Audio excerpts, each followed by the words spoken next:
I'm Harper. I married my husband and we were blessed with 2 sons. My husband was into investing as a hobby, so I often listened to him talk about it. But that chapter of my life came to a sudden close. In the 30th year of our marriage, my husband passed away due to illness. Our sons had already moved out, leaving me alone in a big house. One day, my eldest son Lucas came over with a proposal. Mom, why don't we live together? Lucas had been married for 12 years.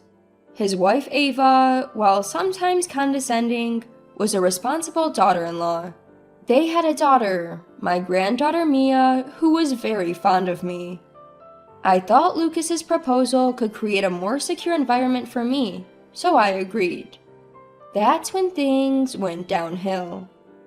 2 months later, Lucas and his family moved in. My workload doubled. Ava did nothing and dumped all the housework on me. Initially, I complied without resistance, but after 5 months, I was fed up with her laziness. Ava, could you please help with Mia? Whenever I spoke up, Ava would roll her eyes and say, "Why don't you do it? You're just an old fogey who does nothing." The figure of Ava laughing out loud was really ugly. Ava treated me like an old fogey and dumped all the housework and childcare on me. Sure, I wasn't working, but Ava wasn't doing anything either, even though she was also a homemaker. I didn't want to complain to Lucas, fearing it would be seen as tattling and not knowing what Ava might do in retaliation. After nearly a year of living together, Lucas came up with another proposal, to make it a 2-household home. This didn't mean tearing down the house. It meant building a separate space for me on the extra land we had. Considering your needs, Mom, a single-story house would suffice. Sounds good. I agreed, lacking the confidence to continue living with Ava. Construction moved quickly. It was fast from there. It seems that they had already talked to the construction company, and they immediately built the house I planned to live in. The new house was more like a storage room built at the edge of the property. Ava even remodeled the main house to her liking, but I said nothing, grateful to still be close to Lucas and Mia.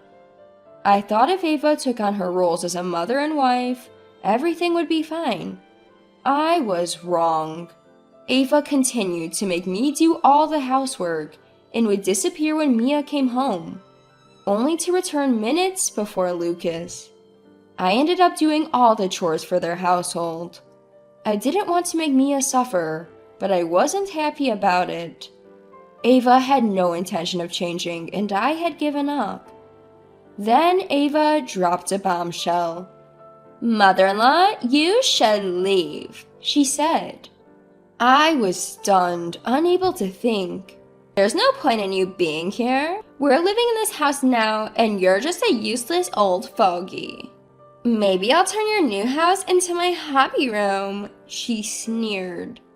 I couldn't believe what I was hearing. I had been doing all the housework, helping Mia with her homework and taking her out when she had no school. I never interfered with Ava's daytime activities. Why would you say that? "Because you're in the way," she snapped. Those words made my blood boil. I wanted to tell her to leave, but I couldn't because of Mia. Ava seemed to know that I wouldn't kick her out because I cared for Mia, and she smirked at me. "Where should I go?" I asked, holding back my anger. "That's not my problem. Figure it out yourself." Ava turned away, leaving me on the verge of tears. That day, I told Lucas what Ava had said to me. I see. Lucas's words were indifferent, showing no surprise at what Ava had said. I instantly realized I had no allies here. You think I should leave too? I've heard a bit from Ava about how things aren't going well, and about Mia. I felt uneasy. I could understand him knowing about Ava and me, but what did he mean about Mia? I had no clue. Mom, why don't you care about Ava? Mia is Ava's and my child, and Ava loves her. What are you talking about? Ava told me you've been letting Mia into your room to badmouth her, to turn her against Ava. I had never done such a thing. Whenever Mia asked where Ava was, I always dodged the question, saying she was out. I never spoke ill of Ava. I never said that! I raised my voice, irritated. Lucas looked shocked for a moment, then his eyes narrowed. You're always so harsh on Ava. She cries every day. When I said I talked to you, she begged me not to, saying it was her fault. Lucas stood up abruptly and yelled at me. I was overwhelmed and lost for words. I had never seen Lucas this angry, and I could see he was desperately trying to protect his family. Anything I said now would probably be futile. I decided to leave quietly. While I was looking for a new place, I got a call from my second son, Noah. Mom, if you're okay with it, why don't you come live with us? Isabella also wants you to come. I was taken aback. I remembered Lucas's offer to live together after my husband passed away. Noah's wife's name is Isabella. Isabella is considerate and always cheerful, a lovely person. I'm sure it won't turn out like it did with Ava, but there's no guarantee it will work out. I don't want to be a burden on you. Don't worry about it. Just as Noah said that, I heard a rustling noise and someone saying, "Give it to me." Mother-in-law, I've always wanted to live with you. Our apartment isn't big, but we have a spare room. Why don't you come try living with us? It was Isabella's cheerful voice. I felt relieved and decided to stay with Noah and his wife for a trial period.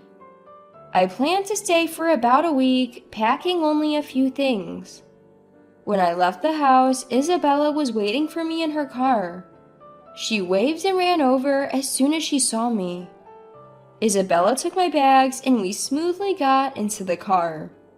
30 minutes later, we arrived at Noah and Isabella's home. As I entered, Noah greeted me at the door. We chatted about trivial things at first, but then Noah's expression turned serious, and Isabella's did too. I looked back and forth between them, confused. Mom, why did you suddenly say you're leaving the house? That's your home with Dad. I guess so. Maybe I shouldn't say this, but could it be about Ava? What? I was surprised to hear Ava's name from Isabella. I thought so. Isabella sighed deeply, as if confirming her suspicions. What do you mean? Isabella began to explain her past relationship with Ava. From the first time they met, Ava had been cold and distant. It escalated, and Ava even claimed that Isabella was treating her harshly and spreading rumors about her. I had my suspicions too, but I never thought Isabella would do such a thing, so I brushed it off. Hearing this, I felt I could be honest with them. I told them everything. Noah and Isabella listened quietly. Never interrupting, I felt like crying. When I finished, Isabella patted my back and whispered, "You've been through a lot." That was enough for me. I decided to live with Noah and Isabella. Are you done packing? While I was packing, Ava appeared smiling. Her face looked triumphant, and it irritated me. I'm leaving now. I packed my last bag, walked past Ava, and left the house. 3 months later, I received a call. The caller ID showed Ava. I hesitated but answered since I was alone. Ava sounded frantic. At first I couldn't understand, but she was saying they couldn't pay their loan. Their savings were gone, and Lucas might divorce her due to her spending habits. She begged me to talk to Lucas, saying it would upset Mia otherwise. I headed straight to my old home. Entering, I saw Lucas yelling and Ava crying. When Ava saw me, she ran toward me, almost collapsing. Mom? Lucas noticed me and looked shocked. Both of you calm down. Let's talk. I sat them down at the table. I've heard some of it from Ava. What's this about not being able to pay the loan on Lucas's salary? Well, we should have been able to. What do you mean? Your father left enough money to pay off this house. There shouldn't be any loan. Actually, we remodeled the interior when we built your house, and it cost about $100,000. We took out a loan for it. I knew that. I had told Lucas it was fine since I paid for my own single-story home. But Lucas has a job, and a $100,000 loan shouldn't be that hard to pay off. So why can't they? Turns out Ava has a lot of debt, and when we pay that off, there's nothing left from my salary. What? I looked at Ava in disbelief, and she seemed to shrink back. Could she really have accumulated such a large debt? How much are you short? About $1,500 if you include living expenses. That much? I had thought it would be around $400 or $500 at most. $1,500 isn't something you can just save up by cutting corners. Ava, since you're the one who made this debt, how about getting a part-time job? What? It's not an amount that can be covered unless Ava starts working.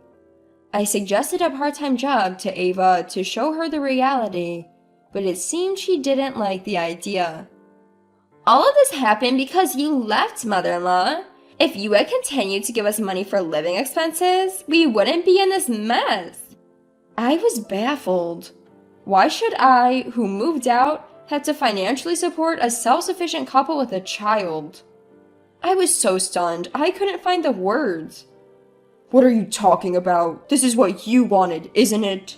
Even Lucas, usually so composed, yells at Ava in disbelief. You could earn more too, Lucas. Why do I have to work? It's your job to earn money to protect the family, not mine. I was truly shocked. Why would she say something like that? Ava, a family is supposed to support each other. If there's a problem, we should help each other out. What? Why do I have to listen to this from some irrelevant old woman? You old fogey. Ava! Again with the old fogey. I've been living with my second son and his wife, and I haven't been a burden to my eldest son and his wife at all. Why do I have to be insulted like this by Ava? Fine, if you're going to say that, then I'll give this to Lucas. I placed an audio recorder and a large envelope on the table. Lucas and Ava looked puzzled as they peered inside. The first thing Lucas picked up was the audio recorder. What's this? It's a collection of all the things Ava has said to me. Yes. When I decided to move in with my second son, Isabella suggested I record my interactions with Ava. I never thought it would come in handy like this. Lucas slowly pressed the play button. Mother-in-law is so slow. I told you to clean up, you old fogey. Useless, incompetent. The voice playing back was all Ava's. Ava's face turned pale. What is this? You've been saying these things to my mom? Lucas had been manipulated by Ava, so he probably never expected to hear this. This is... Ava's voice weakened. I quietly moved the envelope in front of Lucas as well. What's this? Open it. Lucas slowly opened the envelope, revealing a stack of photos and a document. All the photos showed Ava with an unknown man. What? I had hired a detective because Ava was dressing up and going out almost every day since I moved in with my second son. It was more than a woman's intuition. I felt she was clearly having an affair. I was able to catch her in the act quickly and heard various stories from the detective. It seems like you've had a long-standing relationship with this man. You've been financially supporting him too, haven't you, Ava? You... Lucas's face turned beet red. Why are you doing all this? You're really an old fogey. Be useful for once. Instead of explaining herself to Lucas, Ava lashed out at me. Lucas, infuriated, stepped in front of me to hold back Ava, who looked like she was about to attack. My mom is not an old fogey. She's done so much for us. You're the one who's a parasite, harmful to both Mia and me. Lucas. Things moved quickly from there. No one sided with Ava, not even her daughter Mia. Lucas announced he was filing for divorce, and Mia decided to live with him. Per Mia's wishes, Ava was not allowed to see her daughter again and had to pay a hefty settlement to both Lucas and me. Ava had become pregnant with Mia soon after she started dating Lucas and had married without ever entering the workforce. So finding a job was very difficult for her. I saw her walking around town recently, and she looked emaciated, like she could collapse at any moment. But considering what she's done and how Lucas and Mia must feel, I can't muster any sympathy.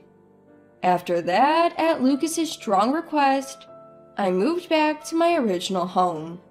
Now, I'm doing my best to support Lucas and Mia. Both of them cherish me, and we often gather around the dining table with my second son and his wife. I'm truly happy.